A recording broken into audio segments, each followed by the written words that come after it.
अभी आगे देखना, छोटा सा वीडियो बताया, ज्यादा लंबा नहीं है। उस भविष्यवाणी में क्या बताया गया है जय गुरुदेव के द्वारा कि उस समय क्या होगा, कैसे तांडव मचेगा। आदमी सोचेगा कोई आदमी दिख जाए तो उसको काट के खा जाऊं, अन्न का दाना नहीं बचेगा, अन्न का दाना। और उस विकट परिस्थिति में गुरुजी कैसे आप और हमारी रक्षा करेंगे वो भी आप देखना, किस विधि से करेंगे। हमें भूखा नहीं मरने देंगे परमात्मा, किस विधि से और किनकी करेंगे वो भी आप देखना आगे वीडियो में। तो वो किला एकमात्र परम पूज्य सतगुरु रामपाल जी महाराज जी हैं। और जो व्यक्ति ये वीडियो देख रहे हो और अपना बचाव चाहते हो समय रहते, तो उन फर्जी नामदान केंद्रों पे जाके नाम दीक्षा मत लेना भैया, उल्टे मरोगे, उल्टे फंसोगे। सीधा सा उपाय है, सत्संग सुनो पहले। यूट्यूब पे किसी भगत से मेमोरी कार्ड लेके जो आपके संपर्क में आ जाए, कोई पुस्तक पढ़ के संत रामपाल जी महाराज जी के पहले सत्संग सुनो।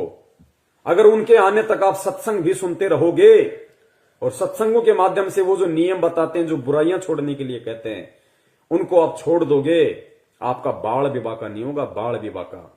और अगर उनको परमात्मा मान के, सत्संग सुन के, ज्ञान को आधार बना के कि धरती पे अगर कोई संत है तो केवल यही है, भगवान अगर कोई धरती पे है तो संत रामपाल जी महाराज है, अगर इतना विश्वास आपको हो जाए, उसके बाद में किसी भी सत्सेवक भाई बहन से संपर्क कर लेना। उसके बाद में अपने घर में परमात्मा की 3 समय की आरती करो, घर में देसी घी का खड़ी बत्ती वाला दीपक जलाओ, परमेश्वर को दंडवत करो, सत्संग सुनो, परमात्मा का शब्द सुनो। बाल बाका नहीं होने देगा परमात्मा, बाल बाका नहीं होने देगा, और कोई तरीका नहीं है। प्रकार की चीजें आगे युग में होने वाली है। जो लोग भगवान के साथ जुड़े होंगे, अच्छाई के साथ धर्म के रास्ते पर चल रहे होंगे, सिर्फ वही बचे। अब देखिए लास्ट पार्ट है ये, उसके बाद में हम परमपिता परमेश्वर जी की दया से थोड़ा आराम करेंगे फिर। तो ये लास्ट है कि वो विनाश का समय होगा, कैसा होगा, कैसा उसमें तांडव मचेगा, किस प्रकार से लोग त्राहिमाम हो जाएंगे, कैसी कैसी विकट परिस्थितियां पैदा होंगी। आप देखना आप इन चीजों को।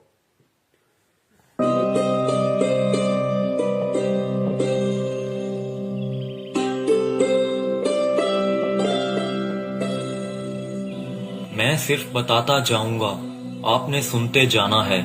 जिसे समझना होगा वो समझेगा, जिसे हंसना होगा वो हंसेगा। लेकिन दोनों ही स्थितियों में ईश्वर का कार्य होता रहेगा, क्योंकि वो समय आ गया है कि जब स्वयं परमात्मा अपनी रूहों को वापस ले जाएगा अपने जहान में। हिंदू, मुस्लिम, सिख, ईसाई हर धर्म को मानने वाले यह जानते हैं कि उनके इष्ट ने फिर से इस मृत्यु लोक में आने की भविष्यवाणी कर रखी है। कलयुग में कलयुग जाएगा, कलयुग में सतयुग आएगा। पाप और अधर्म को चरम तक पहुंचाने में कामयाब मनुष्य ने बहुत ही जल्द अपने विनाश की राह तय कर ली है। और जो पाप और अधर्म का चरम कलयुग के अंतिम चरण में होना चाहिए था, वो इंसान ने अभी ही हासिल कर लिया है। लेकिन अधर्म के विनाश के लिए हर युग में कोई न कोई महाभारत होती जरूर है। जब परिवर्तन होना होता है उस बीच संधि काल होता है, और संधि काल में ईश्वर प्रकट होते हैं और पाप और अधर्म का विनाश कर डालते हैं। देखो ये जगत वाले ये कह रहे हैं जब संधि काल का समय होता है, जब युग परिवर्तन होता है तो परमात्मा खुद प्रकट होते हैं, खुद प्रकट। सुनो इन बातों को। भारत होती जरूर है। जब परिवर्तन होना होता है उस बीच संधि काल होता है, और संधि काल में ईश्वर प्रकट होते हैं और पाप और अधर्म का विनाश कर डालते हैं।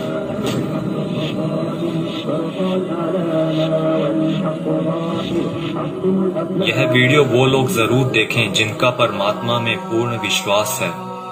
इस वीडियो में दी गई जानकारी को ध्यान लगाकर समझिए। ये जानकारी कोई मनगढ़ंत या काल्पनिक बातें बिल्कुल नहीं है।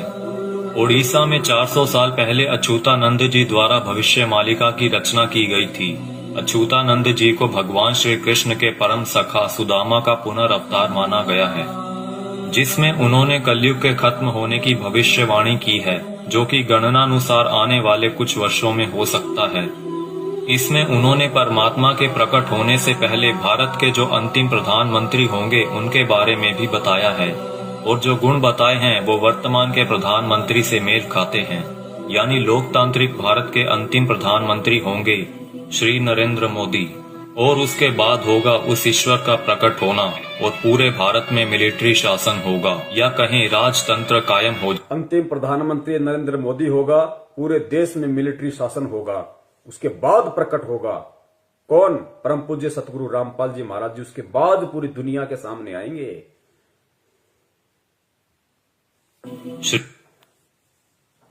इसमें उन्होंने परमात्मा के प्रकट होने से पहले भारत के जो अंतिम प्रधानमंत्री होंगे उनके बारे में भी बताया है, और जो गुण बताए हैं वो वर्तमान के प्रधानमंत्री से मेल खाते हैं। यानी लोकतांत्रिक भारत के अंतिम प्रधानमंत्री होंगे श्री नरेंद्र मोदी, और उसके बाद होगा उस ईश्वर का प्रकट होना, और पूरे भारत में मिलिट्री शासन होगा, या कहें राजतंत्र कायम हो जाएगा, और पूरे विश्व में सनातन धर्म की पुनर्स्थापना होगी। हम बहुत ही भाग्यशाली हैं जो इस समय में जी रहे हैं जब इतिहास लिखा जाएगा और हमें उस दिव्य पुरुष परमात्मा को साक्षात देखने का मौका भी मिल सकता है। पद्म पुराण के छठे खंड में 71वें सेट पर श्लोक नंबर 279 से 282 में बताया गया है कि वो दुष्टों का विनाश करेंगे, पृथ्वी की हुई दुर्गति को ठीक करेंगे, अपनी सेना द्वारा ईश्वरीय नियमों को स्थापित करेंगे। वो पूरी दुनिया के एकमात्र शासक होंगे जिन पर किसी का नियंत्रण नहीं होगा, यानी कि वो सबसे ऊपर होंगे। वो पूरी दुनिया पर धर्म की विजय पताका फहराएंगे और पूरे विश्व के लिए पूजनीय होंगे। जब वो सामने आएंगे तो देश में इमरजेंसी लागू होगी। पूरी दुनिया के टीवी चैनल्स के जरिए सभी लोग उन्हें जान जाएंगे। उनकी सेना होगी, एडमिनिस्ट्रेशन होगी और उनके समाज सेवी मनुष्य भी होंगे। फ्रांसीसी भविष्यवक्ता माइकल द नास्ट्रेदामस की भविष्यवाणियों पर पूरी दुनिया के लोग यकीन रखते हैं, क्योंकि वो हमेशा सच साबित होती रही हैं, जिसमें उन्होंने 2020 को एक बहुत ही हिंसक साल बताया है, जहां दुनिया के बड़े बड़े देशों में गृह युद्ध के हालात होंगे। 2020 में ही सदी का सबसे बड़ा आर्थिक संकट भी आएगा। इसी समय में लोग काफी जागरूक हो चुके होंगे और लोगों में एक तरह का आध्यात्मिक झुकाव देखने को मिलेगा। नास्ट्रेदामस की ये सभी भविष्यवाणियां सेंचुरी नामक पुस्तक में दर्ज हैं। उनकी भविष्यवाणियों में कुछ भविष्यवाणियां ये भी हैं: जल्द ही दुनिया का तारनहार जन्म लेगा। वो एक ऐसे देश में जन्म लेगा जिसका नाम किसी समुद्र के नाम से जुड़ा होगा। आप जानते ही हैं कि पूरे विश्व में प्राचीन समय से ही भारत ही एक ऐसा देश है जिसका नाम एक समुद्र के नाम से जुड़ा है, हिंद महासागर। आगे नास्ट्रेदामस लिखते हैं, मैं उसे जब जब देखता हूँ मेरा सर सजदे में झुक जाता है। वो दुनिया को ऐसा ज्ञान बताएगा जो आज तक किसी ने नहीं दिया होगा। स्वयं को ज्ञानी विद्वान कहलाने वाले सभी उसके समक्ष नतमस्तक होंगे। वो सभी आत्माओं को वापस अपने देश ले जाएगा। माना जाता है कि ईश्वर के अवतार का प्रकट होना वैश्विक त्रासदी के समय में होगा। आज चारों ओर डर और हिंसा का माहौल है। तरह तरह की आपदाएं नित प्रतिदिन आती रहती हैं और आने वाला समय भी पता नहीं क्या लेकर आ रहा है। क्या यह वैश्विक त्रासदी का समय नहीं है? मनुष्य बहुत ही छोटा हो जाएगा और उसके सभी अस्त्र शस्त्र निष्फल हो जाएंगे। आज मनुष्य में नैतिक चारित्रिक गुणों का पतन होता जा रहा है और वर्तमान समय में चल रही महामारी के लिए मनुष्य के सभी प्रयास भी निष्फल हो चुके हैं। कई सौ वर्ष पहले हुए संत सूरदास और संत रविदास जी ने भी उस अवतार के लिए भविष्यवाणियां कर रखी हैं, जिनके ऊपर हमने अलग से वीडियो बना रखी है। हो सकता है कि इस संधि काल के बाद ईश्वर द्वारा चुने गए कुछ मनुष्य ही अगले युग में कदम रखें। इसीलिए इस समय में हम सभी को पूर्ण रूप से, पूर्ण प्रयत्न से अपना आध्यात्मिक विकास करने की जरूरत है। लेकिन अभी आपने मथुरा के संत तुलसीदास जी की भविष्यवाणियों के बारे में तो सुना ही नहीं, जिन्होंने सन 1971 से लेकर आगे के कई सालों तक अपनी शाकाहारी पत्रिका के माध्यम से आने वाले समय के लिए बहुत सारी भविष्यवाणियां कर लोगों को जागरूक किया है। सतयुग एक दिन में नहीं आता। ऐसा नहीं होगा कि आप सुबह उठेंगे और चारों तरफ देखेंगे कि सतयुग आ चुका है। युग परिवर्तन का एक लंबा काल खंड होता है। युग परिवर्तन की बेला का एक बहुत बड़ा संक्रमण काल होता है। जब युग बदलता है, एक युग जाता है और दूसरा आता है। तब जहां दो युगों की टक्कर होती है, महाविनाश होता है। चारों तरफ त्राहिमाम मचेगा। बहुत अकाल मौतें हों। पुण्यात्माओं, कैसी परिस्थितियां होंगी गुरुदेव के जेल से बाहर आने से पहले? ये बाहर आने से पहले की बातें हो रही है सारी। गुरुदेव के जेल से बाहर आने से पहले कैसी परिस्थितियां होंगी, कैसा भयंकर विनाशकारी समय होगा, और विनाशकारी समय में कौन बचेगा, किस प्रकार परमात्मा उसको बचाएंगे, सुनना ध्यान से। और ये जगत वाले कह रहे हैं, वीडियो बनाने वाले, कि अगर हमें वो सतयुग देखना है तो हमने अपनी भक्ति को बढ़ा देना चाहिए, अपना आध्यात्मिक विकास करने की शुरुआत कर देनी चाहिए। जब युग बदलता है, एक युग जाता है और दूसरा आता है, तब जहां दो युगों की टक्कर होती है, वहां विनाश होता है। चारों तरफ त्राहिमाम मचेगा, बहुत अकाल मौतें होंगी। लोग कीड़े मकोड़ों की तरह मरेंगे, लाशें पड़ी सड़ेंगी, उनको उठाने वाले नहीं मिलेंगे, कौन किसको उठाएगा। अब देखना, जो भगत भाई बहन 50 गज के प्लाट के लिए मारामारी करते हैं ना बिना ज्ञान के, बना लो, उधार ले लो, ये ले लो, वो कर लो, गुरुजी ने मुझे क्या मुझे लाभ दे दिया, मेरा कोई प्लाट नहीं बन पाया, मेरी कोई नौकरी नहीं लग रही, ये हो गया, फलाना हो गया, बिना ज्ञान के जो त्रुटियां निकालते रहते हैं। सुनो, आने वाले समय में क्या होगा, ये दुनिया के प्लाट खाली पड़े रहेंगे, जाके बस जाना किसी में भी। काल होता है, जब युग बदलता है, एक युग जाता है और दूसरा आता है, तब जहां दो युगों की टक्कर होती है, वहां विनाश होता है। चारों तरफ त्राहिमाम मचेगा, बहुत अकाल मौतें होंगी। लोग कीड़े मकोड़ों की तरह मरेंगे, लाशें पड़ी सड़ेंगी, उनको उठाने वाले नहीं मिलेंगे, कौन किसको उठाएगा। बच्चा, आज आप मुट्ठी भर पैसे लेकर जाते हो और बोरा भरकर अनाज लाते हो। आप बोरा भरकर नोट ले जाओगे, लेकिन मुट्ठी भर अनाज नहीं मिलेगा, अन्न का दाना नहीं मिलेगा। नाली में पड़े रोटी के टुकड़े को देखकर सोचोगे कि उठाकर खा लिया जाए।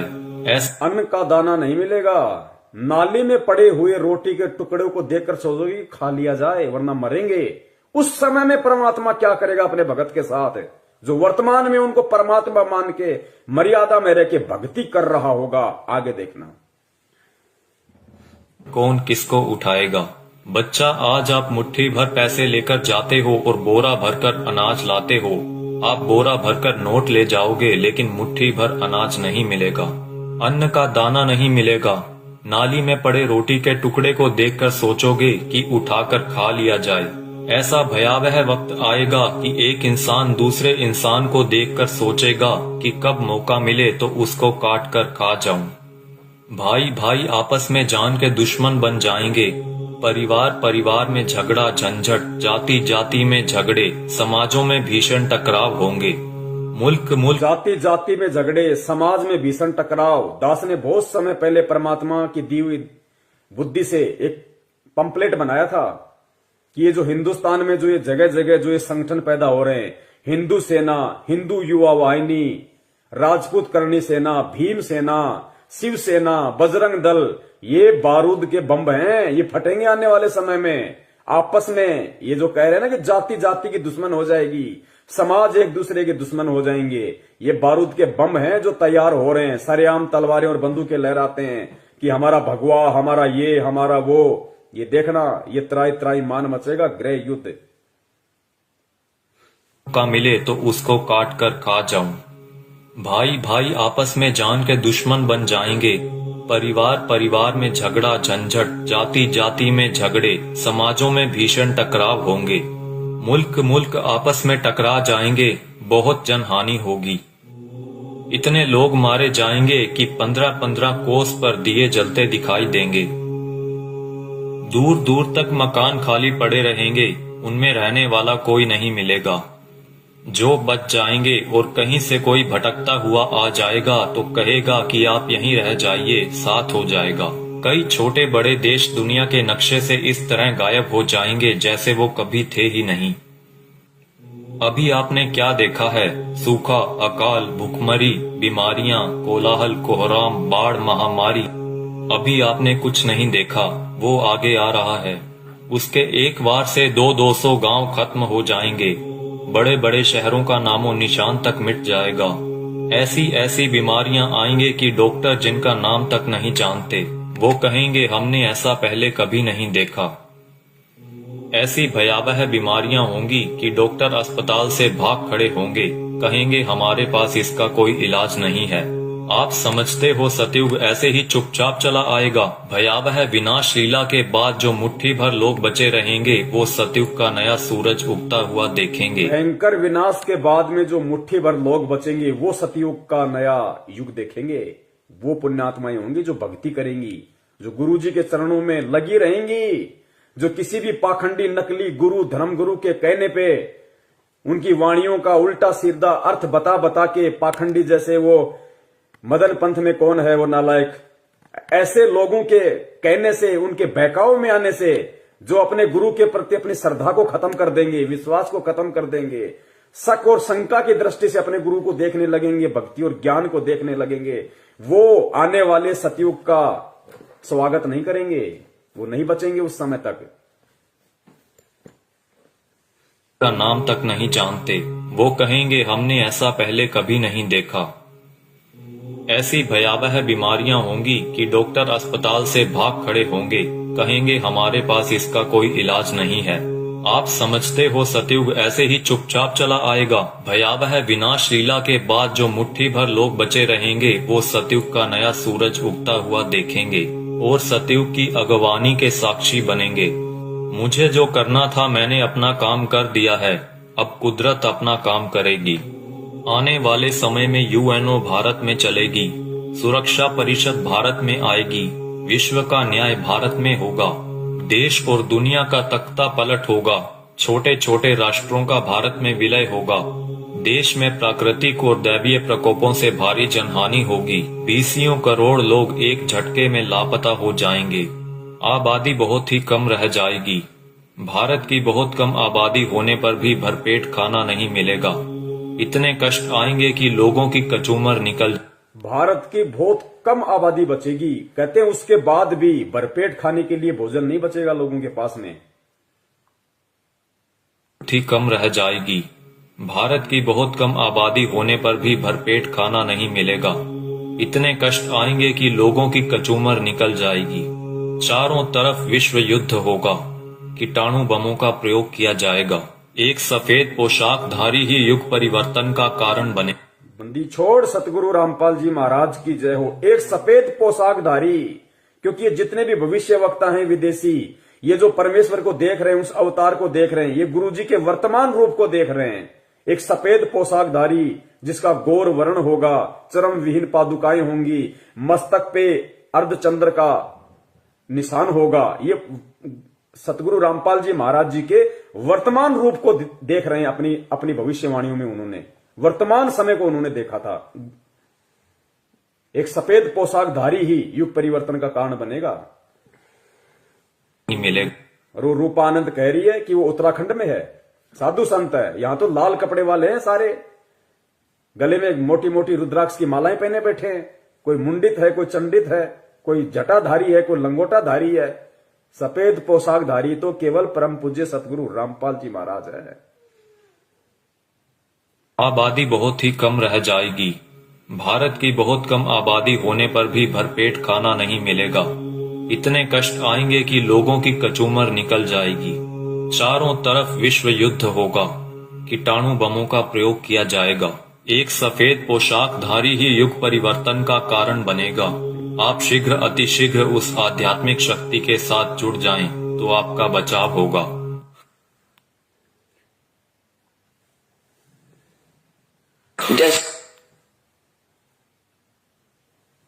तो पुण्यात्माओं, सुना आपने किस तरीके का तांडव अभी मचना बाकी है, और उस तांडव में किस प्रकार से विकट परिस्थितियां देश और दुनिया के सामने पैदा होंगी, और उन विकट परिस्थितियों में कौन और किस तरह के व्यक्ति ही बच पाएंगे। ये भविष्य वक्ता हैं, ये जय गुरुदेव जी हैं। अगर इनकी भविष्यवाणियां सच ना हो तो गुरुदेव कभी भी इनकी भविष्यवाणी का जिक्र नहीं करते। ये सत्य हैं, ये होके रहेगा, क्योंकि दुनिया ने ज्ञान से भगवान को नहीं पहचाना। अब दुनिया को ठोकर लगेंगी तो दुनिया भगवान को पहचानेगी। भारत की बहुत कम आबादी रह जाएगी, उसके बाद भी भरपेट भोजन नहीं मिलेगा। दाने दाने को लोग तरस जाएंगे, दाने दाने को। और नाली में, गंदी नाली में अगर कोई रोटी का टुकड़ा किसी को दिख जाएगा तो सोचेगा खा ले उठा के। ऐसी विकट परिस्थितियां पैदा होना बाकी हैं और हम कर रहे हैं राजनीति। कभी बीजेपी को वोट, कभी कांग्रेस को वोट, कभी आरक्षणबाजी, कभी जाटों के आरक्षण में जाओ, माता बहनों को लेके जाओ, गुंडों की सीबीआई जांच कराओ। मस्ती सूझ रही है, मौज हो रही है। अभी देखना आगे चल के क्या बनेगा। भले तुम भगत हो, भगत वो है जो मर्यादाओं में रहता है, परमेश्वर को परमेश्वर मानता है। तो वो जो विनाशकारी जो समय जो बताया है भविष्य वक्ताओं ने कि दाने दाने को लोग तरस जाएंगे, ना कोई काम होगा, ना कोई धंधा होगा, ना कोई खेती होगी, कुछ नहीं होगा। उस समय जो लोग बचे होंगे वो भी भुखमरी के शिकार होंगे, दाने दाने को तरसेंगे। गंदी नाली में रोटी का टुकड़ा होगा, सोचे खा लो। तो पुण्य आत्माओं, उस समय में वो परम पिता परमेश्वर, वो बंदी छोड़ सतगुरु रामपाल जी महाराज जो अवतारी पुरुष है, महापुरुष है, तारणहार है, वो किन आत्माओं की रक्षा करेगा और किस तरह से रक्षा करेगा। वो उन आत्माओं की रक्षा करेगा जो परमेश्वर को परमेश्वर मानेंगी, जो उन्हें मुक्ति दाता मानेंगी, हृदय से, आत्मा से, जुबान से नहीं। और घर में अन्न का दाना ना होने पर भी वो परमात्मा किस तरीके से अपने बच्चों की रक्षा करेगा। पुण्यात्माओं, सबसे बड़ा भविष्य वक्ता परमात्मा होता है, जो आज धरती पे संत रामपाल जी के रूप में है। लेकिन परमात्मा स्पष्ट रूप से जिक्र नहीं करते, परमात्मा संकेत कर देते हैं। तो आने वाले जो समय है भयंकर, आप और हमारे रहते सहते जो समय आएगा, उस समय के लिए परमात्मा ने कई बार सत्संगों में संकेत किया है और इशारा कर दिया परमात्मा ने कि पुण्यात्माओं, किस प्रकार भगवान तुम्हारे साथ में रहेगा, चिंता मत करना, घबराना मत, मैं सदा तुम्हारे पास में रहूंगा। किस प्रकार दया करेगा परमात्मा, इस वीडियो को सुनिए पुण्यात्माओं, और परमेश्वर के चरणों में नतमस्तक हो जाओ। कभी सपने में भी मत सोचना किसी और नालायक की तरफ, किसी साधु संत महंत पाखंडी की तरफ, किसी अन्य संत पंथ की तरफ जाने की सौपन में भी मत सोचना, वरना पतिव्रता धर्म से डिग जाओगे। फिर रक्षा करने वाला इस भगवान के अलावा दुनिया में कोई नहीं है। उस विनाश के समय में, उस संघर्ष के समय में परमात्मा उसी आत्मा के साथ रहेगा जो वर्तमान के संघर्ष में परमात्मा के चरणों में पड़ा रहेगा। काल हमें जो तोड़ने की कोशिश कर रहा है, जीव आत्माओं को डिगाने की कोशिश कर रहा है हर तरीके से, सतलोक आश्रम मैनेजमेंट हरियाणा के द्वारा नित नए पीले पीले पर्चे निकाल के, ज्ञान विरुद्ध आदेश दे दे के, हराम की कमाई, राजनीतियां करवा के, आरक्षणबाजी करवा के, ये काल की चाल है। ये उस विनाशकारी समय में आपकी रक्षा ना हो उसके लिए आपको तोड़ रहा है। आप सोच रहे हो हम गुरुजी की शरण में हैं, आप कांग्रेस को, बीजेपी को वोट दे रहे हो, भगत होके आरक्षणबाजी कर रहे हो, कुपात्रों को दान दे रहे हो, ये कोऑर्डिनेटर भक्तों की लड़कियां ले लेके भाग रहे शादीशुदा होने के बाद, इनको दान दे रहे हो, ये भगोड़ों को दान दे रहे हो, गुरुजी के कलयुगी झूठे मक्कार परिवार को, बेटा बेटी, उनकी पत्नी को आप दान दे रहे हो। ये उस विनाशकारी समय में आप अपनी गर्दन पे तलवार रख रहे हो। दान सुपात्र को दिया जाता, कुपात्र को नहीं। मर्यादाओं से दूर हो रहे हो आप। ये रोहतक मुंड का जिंद दीवानी हरियाणा में जो ढोंग कर रखा है इन लोगों ने, आदरणीय गरीबदास जी महाराज जी के पाठ प्रकाश का 150 दिन से ये लोग धन प्राप्ति के लिए जो ड्रामा कर रखा है। तुम सोच रहे हो हमें पुण्य मिलेंगे, गुरुदेव कहते हैं तुम करत हो पुण्य होत है पापम। तुम पुण्य समझ के कर रहे हो, लेकिन अज्ञानता में तुम पाप के भागी बन रहे हो। बचाव नहीं होगा तो किनका बचाव होगा उस समय, और कैसे बचाव होगा? बचाव उनका जो मर्यादाओं में रह के परमेश्वर को परमेश्वर मान के भक्ति करेंगे, जो उनका जन्मदिन नहीं मनाएंगे, उनका बौद्ध दिवस नहीं मनाएंगे, उनके नाम पे किसी भी राजनीतिक दल के चमचे बन के नहीं रह जाएंगे। उनकी परमात्मा रक्षा करेगा जो वर्तमान के संघर्ष के समय को झेल लेगा। काल एक तरफ मैनेजमेंट के माध्यम से संगत को तोड़ने की पूरी कोशिश कर रहा है, दूसरी तरफ नकली संतों को, पाखंडियों को खड़ा कर रहा है, गुरुदेव के वचनों में, वाणियों में मीन में कर करके, और गुरुदेव से आत्माओं का विश्वास तोड़ने की कोशिश कर रहे हैं। परमेश्वर कहते हैं बीजक की बाता कहें बीजक नाही हाथ, पृथ्वी डुबोवन उतरे कर कर मीठी बात। उनके मीठे मीठे श्लोक सुन के, उनकी बातें सुन के हम सोचते हैं कि वहां मूल ज्ञान है, वहां पवित्र ज्ञान है, वहां ये है, वहां वो है। महीने 2 महीने जाते हो, फिर गधे की तरह मुंह लटका के वापस आते हो। भगवान से दूर हो गए ना इधर के ना उधर के, धोबी के कुत्ते वाली हालत हो जाती है तुम्हारी। काल ऐसा करके छोड़ देता है। तो इस वर्तमान के संघर्ष के समय में जो संघर्षशील रहेगा, जो न टूटेगा, न डिगेगा, न झुकेगा, न मुड़ेगा, भगवान को सिर सौंप दिया तो सौंप दिया, उस आत्मा की परमात्मा फिर उस संघर्ष के समय रक्षा करेगा, जो आज उस परमात्मा के लिए संघर्ष कर रहा होगा। और किस प्रकार परमात्मा रक्षा करेगा? भक्तिहीन प्राणी और जो भगत आज मर्यादाओं में नहीं है, जो परमेश्वर को परमेश्वर नहीं मान रहे, उनकी स्थिति होगी उस समय कि गंदी नाली में अगर रोटी का टुकड़ा भी मिल जाए तो खाने को मजबूर होंगे।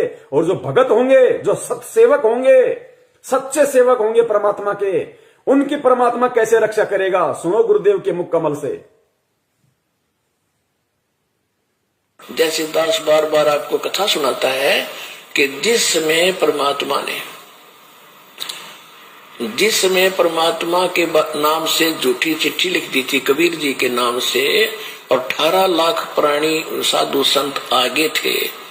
वो साधु संत कौन थे? घर छोड़कर जंगलों में अपने गुरुओं के पास भक्ति के लिए, भगवान के लिए भटक रहे थे। वो उनकी विशेष प्यारी आत्मा थी। अब वहां उन 18 लाख को 3 दिन तक झोंपड़ी में बैठे गरीब जुलाई ने, वो तो भगवान थे, लीला कर रहे थे, 3 दिन तक उनको वो भोजन खिलाया जो कभी सुना भी नहीं था उन महापुरुषों ने, भक्तों ने, साधुओं ने।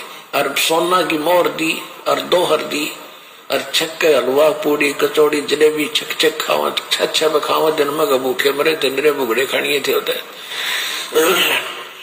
तो उनके लिए जब ये लीला कर दी, पृथ्वी का को माल भी नहीं था, सतलोक से ला दिया जाता ने। पृथ्वी का माल नहीं था, काशी का भंडारा किया परमेश्वर ने, 18 लाख को खिलाया दिन में 4-4 बार।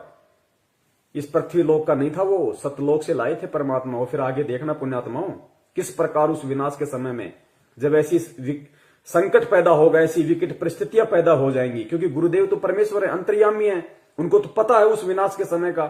उस समय का थोड़ा सा जिक्र परमेश्वर ने किस प्रकार किया कि बच्चों, तुम्हारे घर में अगर 2 दाने भी होंगे तो परमात्मा क्या करेगा, फिर देखना। उसको कहते हैं भक्ति का प्रतिफल।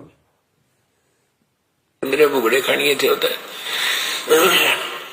तो उनके लिए जब ये लीला कर दी, पृथ्वी का को माल भी नहीं था, सतलोक से ला दिया जाता ने। तो आने वाले समय में जैसे जनसंख्या बढ़ रही है, 100 वर्ष के बाद क्या खाएंगे ये, अगर ये माहौल नहीं बदलाते? फिर भगवान व्यवस्था करेगा। आपके घर में 2 दाने होंगे, तड़के भरा पाओगा मटका, पिप्पा भरा पाओ। आपके घर में 2 दाने होंगे ना, 2 दाने। तो परमात्मा कहते हैं भक्तिहीन प्राणियों की तरह मैं तुम्हें गंदी नाले में पड़ा हुआ रोटी का टुकड़ा नहीं खाने दूंगा। बच्चों, तुम्हारे घर में अगर 2 अन्न के दाने भी होंगे रात को, तो सुबह तुम्हारे उठने से पहले परमात्मा उस मटके को अनाज से भर देगा। ऐसी रक्षा करेगा परमेश्वर अपनी आत्माओं की। इसलिए हमारे को विश्वास होना चाहिए दृढ़ अटल कि धरती पे अगर भगवान है तो संत रामपाल जी महाराज है, उनके अलावा कोई पुरुष नहीं है। बंदी छोड़ सतगुरु रामपाल जी महाराज की जय। पिका को माल भी नहीं था, सतलोक से ला दिया जाता ने। तो आने वाले समय में जैसे जनसंख्या बढ़ रही है, 100 वर्ष के बाद क्या खाएंगे ये, अगर ये माहौल नहीं बदलाते? फिर भगवान व्यवस्था करेगा। आपके घर में फिर भगवान व्यवस्था करेगा। आज हम जो काम धंधा कर रहे हैं, 2 के 4 कर रहे हैं, हम जो अपना दिमाग चला रहे हैं कि हम कर रहे हैं तो खा रहे हैं, ये सब फेल हो जाएंगे। आज भी परमात्मा दे रहा है, आज भी परमात्मा ही करवा रहा है। कैसे करेगा परमात्मा, देखना। माहौल नहीं बदलाते, फिर भगवान व्यवस्था करेगा। आपके घर में 2 दाने होंगे, तड़के भरा पाओगा मटका, पिप्पा भरा पाओगा आटेगा। इस तरह कर देगा दाता आपके लिए। लेकिन साध वचन पलटे नहीं, चाहे पलट जाए ब्रह्मांड। अगर परमेश्वर ने ये वाणी कही है कि आपके घर में 2 दाने होंगे, सुबह मटका भरा हुआ मिलेगा, तो वो विकट समय आएगा, वो 2 दाने वाला समय आएगा भाई। तभी परमेश्वर ने इस वाणी का जिक्र किया। ये बात कही है परमात्मा ने कि आपके घर में 2 दाने होंगे। नहीं तो भगत आज हम अपना काम धंधा कर रहे हैं, अपना कमाई रहे ना, लेकिन एक समय ऐसा आएगा ना काम होगा, ना धंधा होगा, ना कोई घर से बाहर निकलेगा। डरेंगे, सहमे हुए होंगे, डरे हुए होंगे। उस समय परमात्मा कहते हैं कि जो भक्तिहीन प्राणी भूख के मारे क्या करेंगे, कब तक घरों में बैठे रहेंगे, ना ये ब्रह्मा रक्षा करेगा, ना विष्णु करेगा, ना दुर्गा करेगी, ना काल, ना महाकाल, ना देवी देवता, ना भैरू, ना भूत, ना यार, ना रिश्तेदार, ना मां, ना बाप। आज हम जिनके लिए भगवान से दूर हो रहे हैं कि मेरी मां रुष्ट हो जाएगी, मेरा बाप मुझे लड़ेगा, मेरी पत्नी मुझे छोड़ के चली जाएगी, उस समय कोई नहीं आएगा, वो परमेश्वर आएगा उस समय रक्षा करने के लिए। किनकी? जो भक्ति करेंगे, जो भक्ति करने की इच्छा से होंगे। बढ़ रही है 100 वर्ष के बाद क्या खाएंगे ये, अगर ये माहौल नहीं बदलाते। फिर भगवान व्यवस्था करेगा, आपके घर में 2 दाने होंगे, तड़के भरा पाओगा मटका, पिप्पा भरा पाओगा आटे का, इस तरह कर देगा दाता आपके लिए। लेकिन भक्ति करवाने के लिए छोड़ सतगुरु रामपाल जी महाराज की जय हो। ये उनकी करेगा जो भक्ति करेंगे, और जो बकवाद ये उनकी करेगा जो भक्ति करेंगे, और जो बकवाद करेगा वो अपना करते रहेंगे, वो गंदी नाले के टुकड़े खाते रहेंगे भगत होके भी। पिप्पा भरा पाओगा आटे का, इस तरह कर देगा दाता आपके लिए। लेकिन भक्ति करवाने के लिए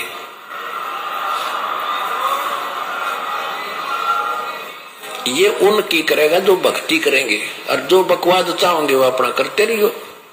ठीक है, जैसा भक्ति भजन करेंगे उनका लाभ मिल जाएगा, लेकिन वो उसमें से खड़ी रह जाएंगे। राजनीति करने वाले करते रहियो, आरक्षणबाजी करने वाले करते रहियो, परमात्मा रक्षा उनकी करेगा जो भक्ति करेंगे, जिनका मकसद मोक्ष प्राप्ति का होगा, कांग्रेस को जिताने का और बीजेपी को जिताने का नहीं। तो कितने लोग आज मर्यादाओं में हैं, और कितने लोग भगत होकर भी अपने आप को भगवान का भगत समझते हुए भी मर्यादाओं से दूर हैं। ये अपना आकलन स्वयं कर ले। दास की यही विनती है, यही प्रार्थना है। सत संदेश हम देते रहेंगे जब तक परमेश्वर हमें सद्बुद्धि देते रहेंगे। और निवेदन करूंगा सभी भाई बहनों से, वीडियो को ज्यादा से ज्यादा, ये ऐसा वीडियो है, ये बहुत लंबा चलना चाहिए वीडियो, हर आत्मा तक संदेशा पहुंचना चाहिए। अभी दास इसको फेसबुक पे जाके और दोनों पार्ट को एक कर देगा ऊपर नीचे। उसके बाद में पुण्यात्माओं जितना हो सके वीडियो को शेयर करें, ताकि जिस प्रकार परमेश्वर ने आप और हमारे ऊपर दया करी है, उसी प्रकार परमात्मा हमारे अन्य भगत भाई बहनों पे भी दया करें, उनको भी परमेश्वर सद्बुद्धि दे, उनको भी समझ में आए, वो भी परमेश्वर को परमेश्वर माने। ठीक है, जो गलती उन्होंने परमात्मा का जन्मदिन मना के, बोध दिवस मना के कर दी है, अगली बार उनसे वो गलती ना हो, अगली बार उनसे वो गलतियां ना हो, वो भी आप और हमारी श्रेणी में आ जाएं, वो भी सत्सेवकों की श्रेणी में आए। तो हमें प्यार से, प्रेम से, बहुत ही आधीनी से परमपिता परमेश्वर जी के चरणों में बैठ के उनकी प्रेरणा से हमें ये सेवाएं करनी है, साथ में अपनी भक्ति भी करनी है, ताकि परमेश्वर भक्ति से ही प्रसन्न होंगे। सेवाओं का पुण्य अलग है।